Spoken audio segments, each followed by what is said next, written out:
Hi students, coming back to the next part of the general anatomy of heart. As you all know that the heart is a pumping station of the body, and in my last lecture I have told you the general things about the heart. Now I am going to tell you some more things. You know that both the atria, their muscles, there is a in the inner side of the both atria, the muscular ridges are there. These are the muscular ridges. These muscular ridges are made up of pectinate muscle, and the ridges, these elevations are called as what? Musculi pectini. Now if we talk about the ventricles, the wall of the ventricle is also having the muscular ridges on its inner side. These are called as what? Trabeculi carni or columni carni, and this is made up of papillary muscle. Okay, now in my last chapter, in my last video I have told you about this chorda tendini. Okay, this is a thread like structure which is called as the chorda tendini, and this thread is tendon. Actually by the name itself you can say that it is made up of tendon. Tendon is made up of what? White collagen fiber.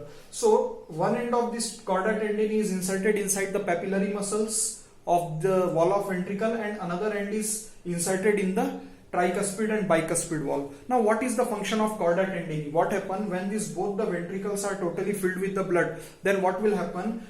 Both the ventricles are undergoing systole. That means what? Contraction. That time the blood want to go back into right auricle from the right ventricle and left auricle from the left ventricle. But both of these valve get what? Closed. This tricuspid and bicuspid valve get closed. So because of very high pressure, there is a chance that this tricuspid and bicuspid valve get inserted inside right atrium and left atrium. To prevent it, this thread called as the chorda tendini is holding it and not allowing this to enter inside what?